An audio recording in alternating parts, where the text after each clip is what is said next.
आज हम आपको भारत के एक ऐसे वीर योद्धा के बारे में बताएंगे जिसने अकेले ही 300 चीनियों को मौत के घाट उतार दिया था। भारत माँ के गर्भ में पैदा होने वाले तो लाखों जवान हैं, मगर कुछ जवान ऐसे होते हैं जो हमेशा के लिए अपनी बहादुरी के झंडे गाड़ देते हैं। उनमें से एक नाम भारत माँ के आंचल उत्तराखंड की धरती पर जन्मे वीर जसवंत सिंह रावत का है, जिनके जैसी बहादुरी शायद आज तक इतिहास में कोई ही कर पाया हो।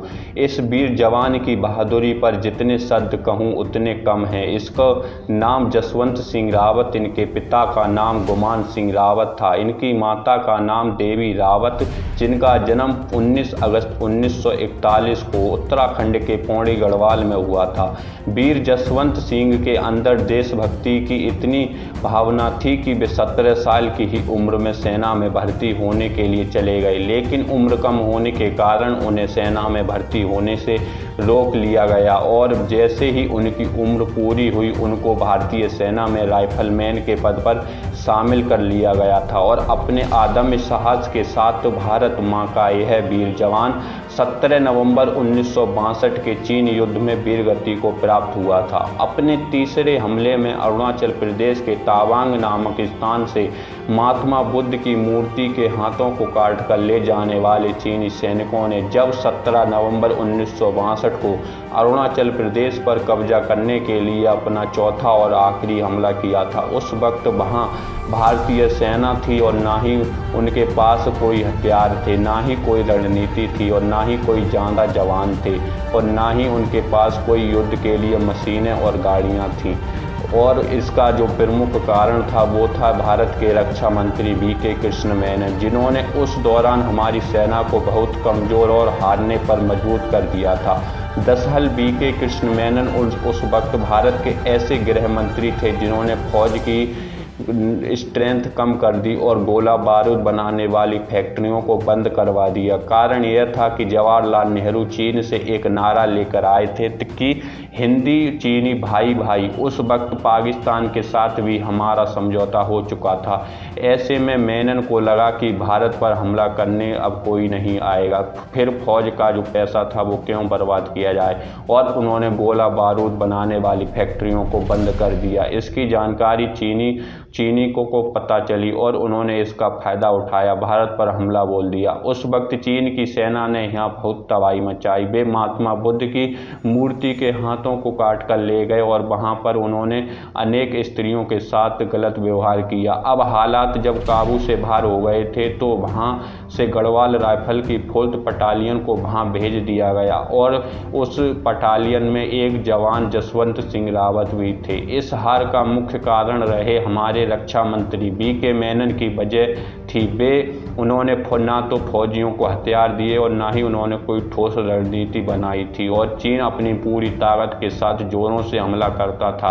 हर मोर्चे पर चीनी सैनिक हावी होते जा रहे थे और इस कारण भारत ने अपनी हार को स्वीकार करते हुए नूरानांग पोस्ट पर डटी गढ़वाल राइफल की 4th बटालियन को भी वापस बुलाने का आदेश दे दिया।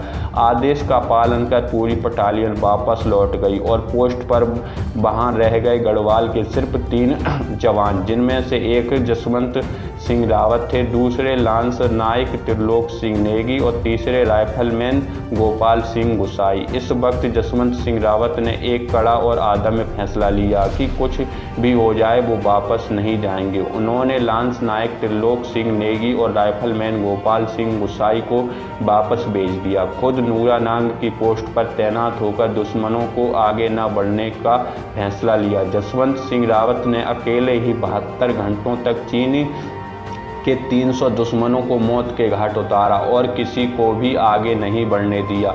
उनकी यह सूझबूझ के कारण ही संभव हो सका, क्योंकि उन्होंने पोस्ट की अलग अलग जगहों पर राइफल तैनात कर दी थी और कुछ इस तरह से फायरिंग कर रहे थे कि चीन की सेना को लगा था कि यहाँ पूरी की पूरी बटालियन मौजूद है। इस वक्त रावत के लिए खाना पीने का सामान, उनकी खाद्य आपूर्ति वहाँ की 2 बहनें सैला और नूरा ने की थी, जिनकी शहादत को भी कम नहीं आंका जा सकता।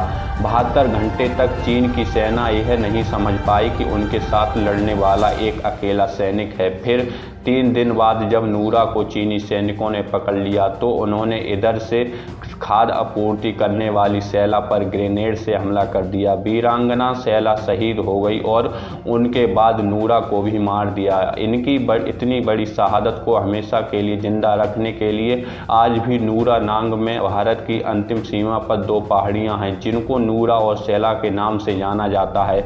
इनके बावजूद भी जसवंत सिंह रावत दुश्मनों से लड़ते रहे और खाद्य आपूर्ति की कड़ी कमजोरी पड़ गई थी और फिर जसवंत सिंह रावत ने 17 नवंबर 1962 को खुद को गोली मारकर अपने प्राण न्यौछावर कर दिए। भारत मां की गोद में हमेशा के लिए अमर हो गए। फिर क्या चीनी सैनिकों ने देखा कि 3 दिन से एक ही सिपाही के साथ लड़ रहे हैं तो वो भी हैरान हो गए और जसवंत सिंह रावत का सर काटकर अपने देश ले गए। 20 नवंबर 1962 को युद्ध विराम की घोषणा की गई और चीनी कमांडर ने जसवंत सिंह रावत के इस साहसिक बहादुरी को देखते हुए सिर्फ जसवंत सिंह रावत का शीश वापस लौटाया बल्कि उन्होंने सम्मान स्वरूप एक कांस्य की मूर्ति भी बनाई जिसमें जसवंत सिंह रावत के लिए भेंट की थी। फिर जिस जगह पर जसवंत सिंह रावत ने दुश्मनों के दांत खट्टे किए थे उस जगह पर जसवंत सिंह रावत के नाम पर एक मंदिर बनाया गया। उस मंदिर में चीनी कमांडर द्वारा सौंपी गई जसवंत सिंह रावत की मूर्ति को रखा गया। यहाँ से गुजरने वाला हर व्यक्ति उनको शीश झुकाता है और जवान अपनी ड्यूटी पर जाने से पहले उनको नमन करते हैं। मान्यता है कि जब भी कोई जवान ड्यूटी पर सोता है तो जसवंत सिंह रावत उनको थप्पड़ मारकर जगाते हैं, मानो उनके कानों में कहते हों कि किसी की मुस्तैदी से अपनी ड्यूटी करो, देश की सुरक्षा तुम्हारे हाथों में है। इनके नाम से नूरा नांग में जसवंतगढ़ के नाम से मनूरा नांग में एक जगह ऐसी है जहां इनका बहुत बड़ा स्मारक है। यहाँ इनकी हर एक चीज़ को संभाल कर रखा गया है। यहाँ इनके कपड़ों पर रोज़ प्रेस की जाती है, रोज़ इनके बूटों पर पॉलिश की जाती है और सुबह दिन और रात के भोजन की थाली जसवंत सिंह रावत को परोसी जाती है। आज जसवंतगढ़ इलाके की पूरी देख रेख सिख रेजिमेंट की बटालियन कर रही है और उनका मानना है कि जैसे जवान बताते हैं कि जब सुबह उठकर उनके कपड़ों को देखें तो लगता है कि किसी ने उनको पहना है और उनके बूटों पर रोज़ पॉलिश की जाती है, मगर फिर सुबह लगता है कि मानो किसी ने पहने हों। जसवंत सिंह रावत को मरने के बाद भी प्रमोशन मिल रहे हैं। जसवंत सिंह रावत एक ऐसे भारत के जवान हैं जिनको मरणोपरांत पदोन्नति की जा रही है। राइफलमैन जसवंत सिंह रावत आज कैप्टन की पोस्ट पर हैं और उनके परिवार वालों को पूरी तनख्वाह दी जाती है।